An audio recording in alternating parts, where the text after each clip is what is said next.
Last time on Bad Watchdog. I think this is probably one of the first times in a really long time that something that was happening, and that happens a lot in the United States to Black people, was seen on a global scale. And Lafayette Square was kind of such a big deal to people in the D.C. area. And it was a huge deal at the time. People across the political spectrum said as much. Had the president not been there, it's difficult to imagine that any of this would have happened in the way that it did. So that is why Mr. Cuffari's refusal to take up this matter struck Nick and myself as being something that you couldn't just say, oh, well. You really had to say, why? One agent was caught on camera swinging his horse strap at one of the migrants. Imagine what happens when cameras aren't rolling. In our last episode, we looked at two incidents of federal use of force: the George Floyd protests in Lafayette Square in D.C. and the Border Patrol agents chasing Haitian migrants in Texas. Both called for an independent review by DHS IG Joseph Cuffari. And both times, he refused to do that review. In this episode, we're going to start by taking a deeper look at the Department of Homeland Security, or DHS, to help us better understand the breadth of responsibility Cuffari holds as the watchdog of this federal agency. Because not all inspectors general are created equal. What you may not know about this department is that it's actually relatively young. It was established back in 2002 in response to a growing concern about terrorism in the wake of 9/11.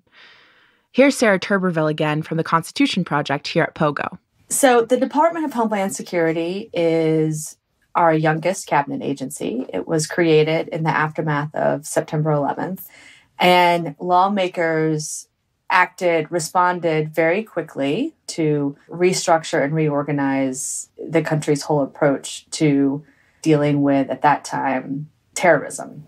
Let's listen to a DHS recruitment video from 2020. It starts with former President George W. Bush talking to first responders in the rubble after 9/11. And the people who knock these buildings down will hear all of us soon. It may be hard to hear, but he says the people who knocked these buildings down will hear all of us soon.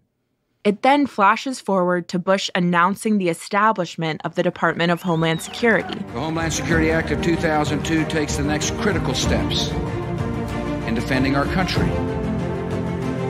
Continuing threat of terrorism, the threat of mass murder on our own soil, will be met with a unified, effective response. Dozens of agencies charged with Homeland Security will now be located within one cabinet department with the mandate and legal authority to protect our people. The Department of Homeland Security is now the third largest cabinet agency in the country. It includes agencies like FEMA and U.S. Immigration and Customs Enforcement and the Secret Service. Some agencies were created and others were reorganized, all coming together to stop terrorism under this new department. And as part of that, this entity called Customs and Border Protection was created, which is now the largest law enforcement agency in the country. Not the largest law enforcement agency in the federal government, but the largest law enforcement agency, full stop, in the United States. Back in 1993, there were about 4,000 Border Patrol agents. After 9/11, the number of agents exploded. Today, there are more than 19,000. There's a lot of questions about the wisdom of expanding this agency that rapidly. Let's just pull back out for a moment to the current Inspector General, Joseph Cuffari. Remember in the last episode where I really emphasized how important the work of the Inspector General is, especially those that are charged with investigating the Department of Homeland Security for abuse of power? This is one of the reasons why. Not only is DHS sprawling, but it also houses the largest and most powerful law enforcement agency in the country. And if this power goes unchecked, and those who wield it go unquestioned, it can lead to some serious human rights violations. Justice in a deadly international human rights case that has gripped this community for more than a decade. Evidence of an alleged Border Patrol cover-up. Was also violently beaten and smothered by those agents, according to attorneys. The agent fired his weapon, fatally wounding one of the assailants. Marta Martinez was a witness. What she says she heard and saw was nothing like either account officials have given.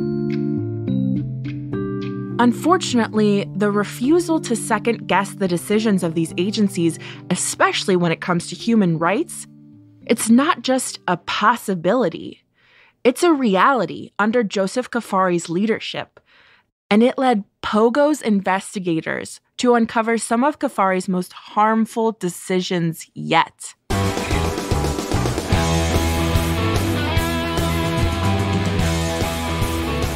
This is a podcast about finding the truth and holding people accountable, which is essentially, and not coincidentally, the work of an inspector general.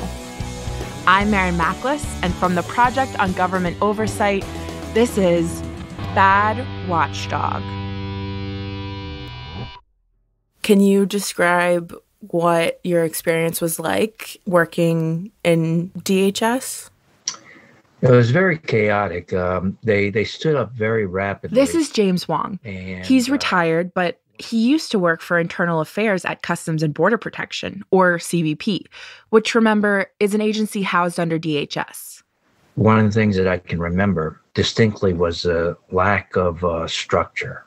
They created all these organizations, but they had not established any real guidelines. And I can remember communicating with headquarters and asking them, well, what's our policy regarding whatever? And they would say, why are you asking me? Well, you're in headquarters, you're establishing our policy. Well, I don't know. So I would tell my agents, I'd say, okay, let the law be your guidance. And as long as we don't break the law, we're not doing anything wrong. James was with the Department of Homeland Security back when it was first established. He's been in law enforcement since the 70s, and before the creation of DHS, he worked with U.S. Customs Service. And while it's clear that law enforcement all over the country have become more and more militarized, James said that militarization was always very pronounced after the formation of CBP. What I found in CBP was that certain elements, particularly the Border Patrol, were more militaristic.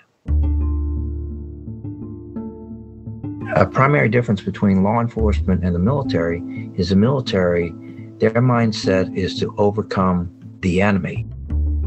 You have an enemy, and it's your job to defeat that enemy.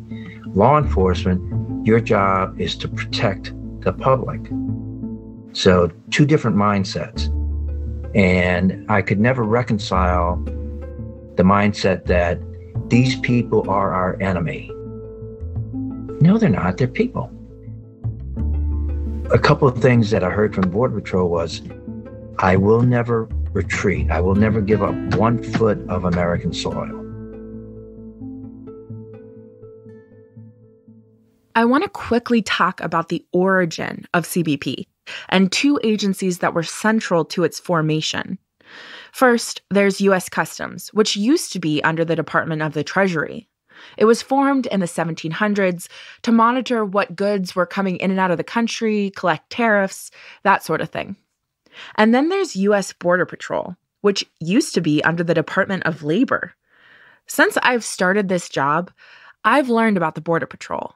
And I can tell you, there are deeply rooted problems in this agency.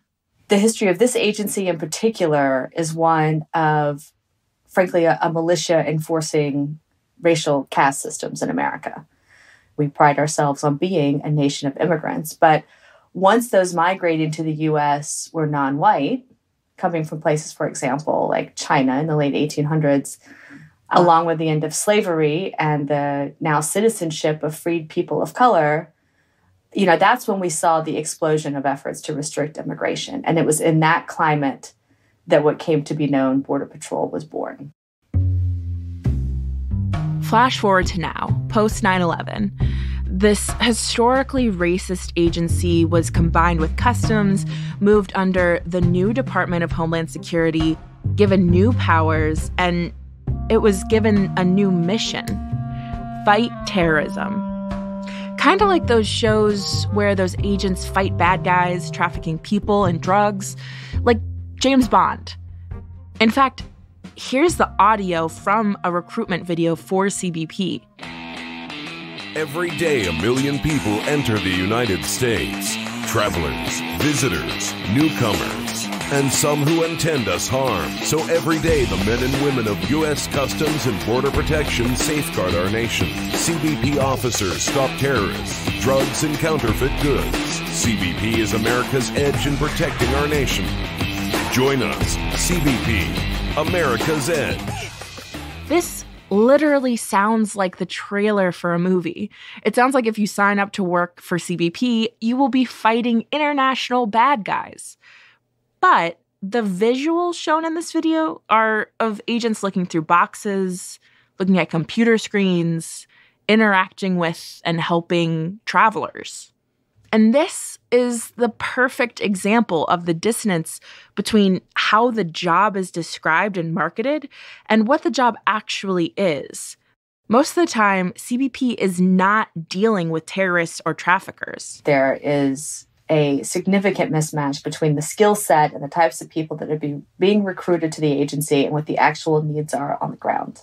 Primarily what is happening now, and has been for nearly a decade, is an influx of women, children, and families seeking asylum status in the United States who are coming across the southern border. And so it's not drug interdiction and human trafficking and the like. I mean, there is some of that happens here and there. And the folks that are seeking asylum are often running away from persecution and violence, but they're treated like criminals and terrorists. Because that is how Border Patrol is designed. It was not built to address a humanitarian crisis. So now you've got these people who were recruited to fight terrorism and interdict drug trafficking, dealing with women, family, and children who are seeking asylum. And, I think if you ask most Border Patrol agents, they would say, this isn't what I signed up for. And CBP has jurisdiction over not just every border, but within 100 miles of every border. Roughly 2/3 of Americans live within CBP jurisdiction. I'll say that again, 2/3. It's a huge space that Border Patrol operates in. What's difficult is that unlike a constituency in, say, LA or New York or some metropolitan area where there's a police chief or police force that's run amok, there's no kind of rights-bearing constituency, is seeking accountability, whether it be from elected officials or in the courts. Inherently, the people that Border Patrol interacts with and that are victims of abuse by agents are people that don't possess as many rights as citizens do.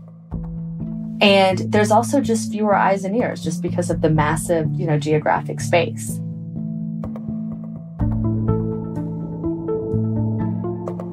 There's also this problem of oversight by Congress, to the extent that it exists, is very diffuse. There's over 90 congressional committees or subcommittees that have some kind of jurisdiction over DHS. Wow. So that means that there's no one entity that's really kind of robustly and rigorously, consistently, doggedly pursuing this agency. It's very difficult, I think, to decouple Border Patrol impunity from the racist rhetoric that's coming from our leaders around discussions of immigration. Even if we didn't have such a diffuse kind of oversight system in Congress, we still have Republicans and even some Democrats who don't want to meaningfully take on systemic reform of this agency. And Border Patrol, thinks they can just wait out a new administration because most of the time they can. So it's all of these things operating together, I think, that are really the thrust of the impunity and kind of indicate why it's so important for internal mechanisms like an independent, credible Inspector General of DHS to be in place. So you have an agency that hired a bunch of folks real quickly, people who signed up to get bad guys and are instead mostly dealing with women and children seeking asylum. And it falls under a federal department that was rapidly established out of a fear of terrorism. The Department of Homeland Security seems to be the perfect example of a department that needs oversight, needs a seasoned, independent, and thorough inspector general. And that brings us back to Cuffari. After we wrote about the Lafayette Square issue, relating to the Secret Service, we had all these different threads that we were trying to pull. The domestic violence thread was one that we were trying to learn more about. It was just really vague at first. What we heard is that findings were removed from this domestic violence report. The domestic violence report Nick is referring to was published in November 2020.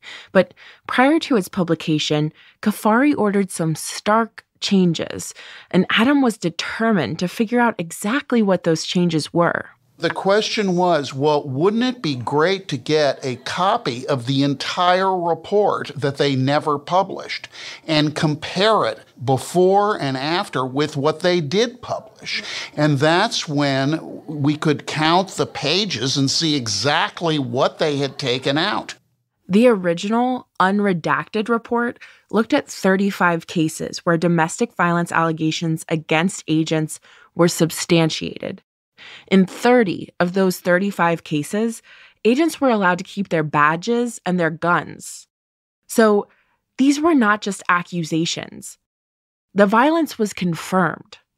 So if you're in law enforcement, it matters if you can't control yourself and you act out violently under stressful circumstances. We don't want police, federal, local, state, or otherwise, beating people unnecessarily. And DHS, law enforcement agencies, have policies on the books that allow them to take away the badges and or guns of these abusers.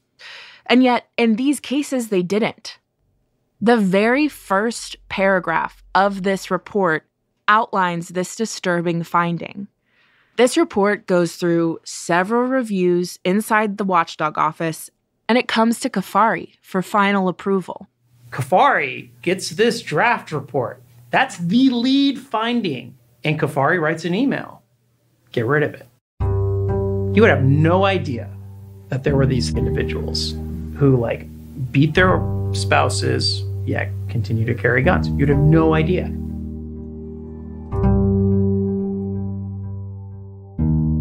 Anecdotes about these officers and agents' abuses and their resulting discipline were also stripped from the report. One anecdote dryly explains how a CBP officer punched his wife in the face. He was given a 5-day suspension. Less than 2 years later, he's put on another 15-day suspension for assaulting another woman. While CBP charged the officer with conduct unbecoming, he remained on the force and was ultimately able to keep his firearm. All of that, gone from the final report. They suppressed this thing, completely suppressed it, and they published another version of the report that was missing literally, I think, between 3.5 and 4 pages. It'd be like, taking out a bodily organ and saying, okay, you're all fixed up now, and this is the result. These are abusers that remain in the ranks, and Joseph Cuffari is one of the primary reasons that they still have jobs and still have guns. In doing some research for this episode, I stumbled across this statistic. Domestic violence victims are 5 times more likely to be murdered when their abuser has access to a gun. Later, I found that same statistic was stripped from the report too. So when we think about what's at stake, what Cuffari knew was at stake, The fact that it was his call to keep these findings from the public, honestly, it makes my blood boil. Why on earth would he do that? One reason that he gave was, we don't want to be second-guessing disciplinary decisions by DHS without all the facts. Now, there's a law on the books called the Lautenberg Amendment. And the Lautenberg Amendment says that if you are either convicted or you plead guilty to domestic violence, or someone successfully gets a restraining order against you, you cannot have a gun. And if you cannot carry a gun, in most law enforcement jobs, that's a career ender. The situation we saw here was arrests for domestic violence that did not necessarily lead to convictions or any of those other outcomes, but where the DHS was able to confirm that the domestic violence did happen. It looked like Cuffari was focusing more on convictions and the Lautenberg Amendment.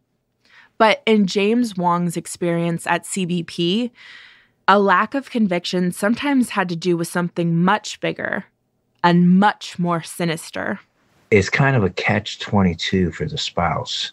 You're making a complaint and you realize without your spouse's ability to have a firearm, they're not going to be able to do their job. So he and she are going to lose a substantial amount of money, maybe even be terminated. But at the minimum, they should have their firearm removed and placed on administrative duties or administrative leave. I don't know what's going on today, but back when I was still working, unfortunately, that wasn't the case. What would happen back then? There would be a counseling. The allegations would be withdrawn or otherwise modified.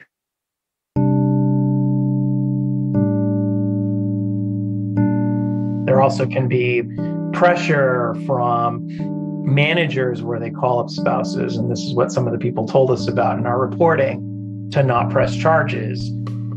So wait, real quick. So you're saying that if an officer or an agent had assaulted their spouse off hours, a manager of that officer or agent would sometimes get involved and like potentially intimidate the spouse? Yeah. Wow.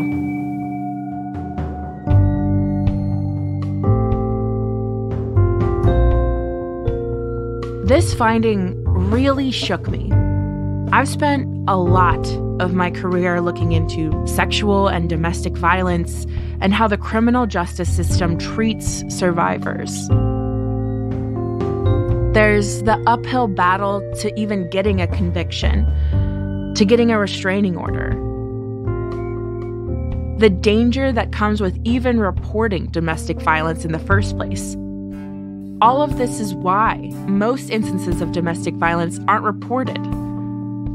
So imagine someone you love is hurting you so much that you gather the courage to report it to a system where you know you might not be believed, or you're told that there isn't enough evidence to back up your claims. And then imagine your partner's employer calling you and telling you you could lose everything and they could lose their job if you continue forward. How would you feel? Would you feel safe staying with that person?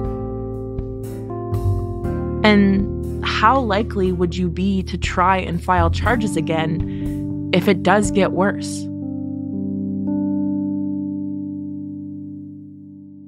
You pointed out one of his reasons for taking some of this stuff out of the domestic violence report as like second guessing disciplinary actions. But isn't it sort of the job of an IG to second guess things that happen?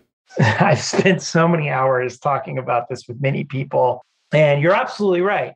Yes, inspectors general, in many circumstances, yes, they are supposed to give situations, decisions, actions a second look, an independent look, and if warranted, criticize those decisions. arguably second guess them. Now, is it necessarily second guessing to draw attention to facts? What was interesting with the domestic violence report is the passages that were removed were mostly descriptive, actually. So pointing out that there are DHS law enforcement agents whom DHS has confirmed committed domestic violence, and were arrested for it, and yet they continue to carry their guns and perform their law enforcement responsibilities and have not been removed. That is a fact. But yeah, the bigger picture here is, you see this information, you learn this stuff. I mean, if you're a watchdog official, your first impulse should be people need to know this. We've been talking a lot about how these federal employees have treated people outside of the organization, citizens, immigrants, and even spouses. But how are they treating each other? As Nick and Adam were wrapping up their investigation on this domestic violence report, they stumbled upon another report, one that revealed even more problems at DHS and pointed to more cover-ups. One that never even made it out the door. Holy shit. They've been sitting on this stuff for months, years, or deleted this stuff. And it's like, this is stuff the public needs to know about. This is stuff the department needs to know about so it can fix these problems. This is serious, and real, live human beings, flesh and blood, are suffering. It's a red flag. Pay attention. Cuffari is certainly contributing to the ongoing impunity that these officials enjoy. So obviously you know what this is on my eye, you know what this is on my lip, and yet none of you said anything, and you're supposed to be cops? That's next time on Bad Watchdog. Follow Bad Watchdog wherever you get your podcasts.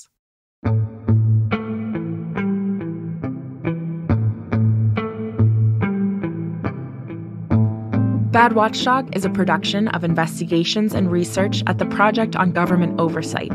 It's written, produced, and hosted by me, Maren, and based on investigations by Nick Schwellenbach and Adam Zagarin. Additional research by Julian McClure. Edited by Julia Delacroix and Brandon Brockmeyer. Fact-checking by Amaya Phillips and Neil Gordon. This episode was mixed by Natalie Jablonski. Our theme music was written and recorded by Will Wrigley. Pogo's Director of Investigations and Research is Brandon Brockmeyer. Pogo's Editorial Director is Julia Delacroix. Find out more about our work to investigate and improve the federal government at www.pogo.org.